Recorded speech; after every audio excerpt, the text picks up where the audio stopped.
Right, let's jump straight into this explainer. We're looking at some truly mind-bending source material today. We're going to explore how something as simple, as everyday as the human heartbeat, might actually be the literal glue holding our biological and even our cosmic reality together. To really grasp what these sources mean when they talk about coherence, I want you to think about the difference between a flashlight and a laser. A flashlight gives off these weak, scattered waves of light, right? They just sort of wash out over a short distance. But a laser is intense. It's highly ordered and incredibly penetrating, all because its waves are mathematically locked together. And the sources we're looking at propose that human emotion works the exact same way. So, this brings us to a measurable biological state called heart coherence. The literature describes this as a state of phase discipline. Basically, it's when all those complex harmonics within your heartbeat stop scattering like that weak flashlight, and instead they start marching perfectly in step. They become mathematically locked into phase. Now, when your heart lacks this coherence, it leads to something called fractionation, which is a rigid state linked to disease and decay. But when it is coherent, showing high heart rate variability, or what they call harmonic inclusiveness, well, some absolutely incredible things start to happen.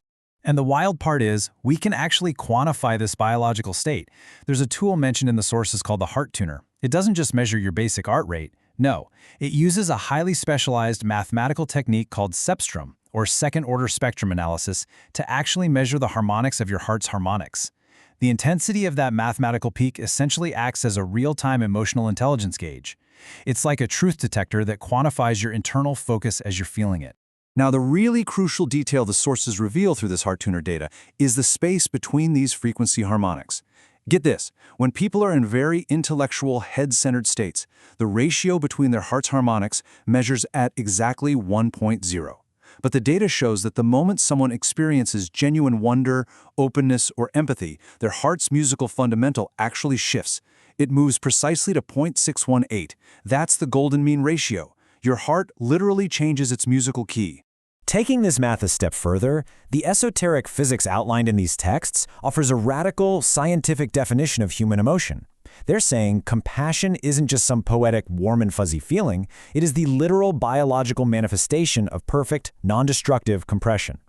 The texts state, to feel for what is outside you, you create an image of that inside you. That right there is the ultimate definition of harmonic inclusiveness. So, let's break down how this perfect compression actually works in practice. First, you choose to feel compassion.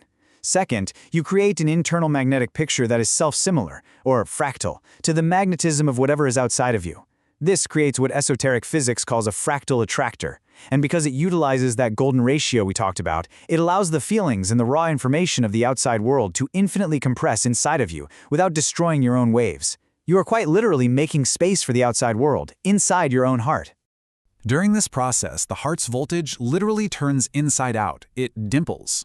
The sources describe this as an implosive centripetal force, a suction that pulls the outside in. And astonishingly, researchers posit that this centering force, which is generated by passion itself, is actually the beginning of the physics of gravity. It's the very glue that holds our reality together across different scales. You see, this self-similarity, this fractality, is exactly how nature perfectly shares light and charge everywhere. You can see this perfect nesting in the delicate branching of a leaf, right? Well, you find that exact same fractal geometry in the Purkinje fibers of the human heart, which is where the heart electrically catches fire. That specific geometry is absolutely required to sustain the inside-out compression that we experience as compassion. Okay, so let's zoom out a bit and look at the biological impact this has on the rest of the body. Because this coherence, it definitely doesn't just stay trapped in your chest. It actually acts as a master conductor for your entire biological system. For instance, when a heart reaches this state of coherence, it physically phase matches and synchronizes with your brainwaves. The text suggests that a harmonically inclusive heart can actually entrain the liquids in your brain's ventricles. It literally teaches your brain's harmonics to ride the longer waves being generated by your heart. And beyond just the brain, these sources propose something even more incredible when it comes to our genetics. They say the coherent sound waves coming from the heart act like a, and I absolutely love this phrase, a piezoelectric snake charmer.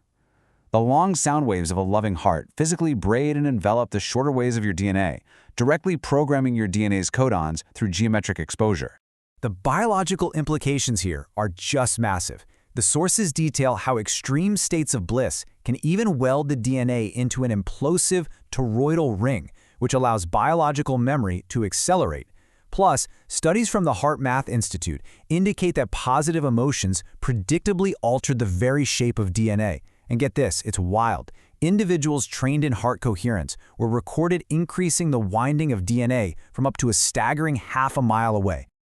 Now, to cover all our bases from the source material, we do need to take a quick detour into some alternative lore. While we've just discussed how individuals naturally generate life force, alternative historical theories view biological energy and lineage through a much darker lens. For example, as explored in the source material from the Nephilim Death Squad podcast, there are fringe historical theories diving into ancient dragon court bloodlines.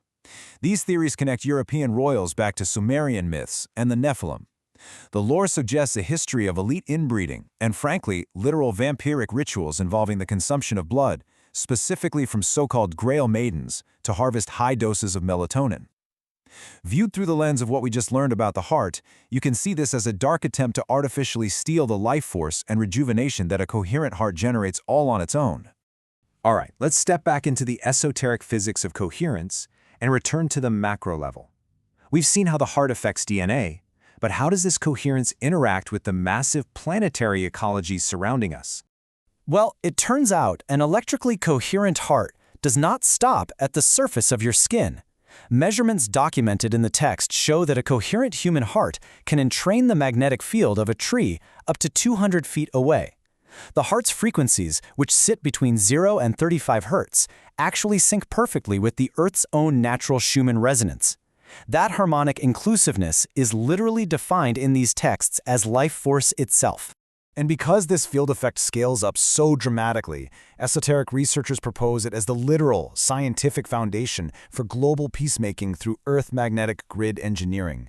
For instance, researcher Phil Callahan documented that human war zones almost always correlate to geographic regions where the Earth's natural resonant magnetic field has been blocked or severed.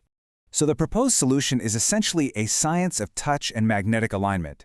The theory posits that by training groups of people to phase lock their EKGs into the same musical key of compassion, they create a massive, centered magnetic field.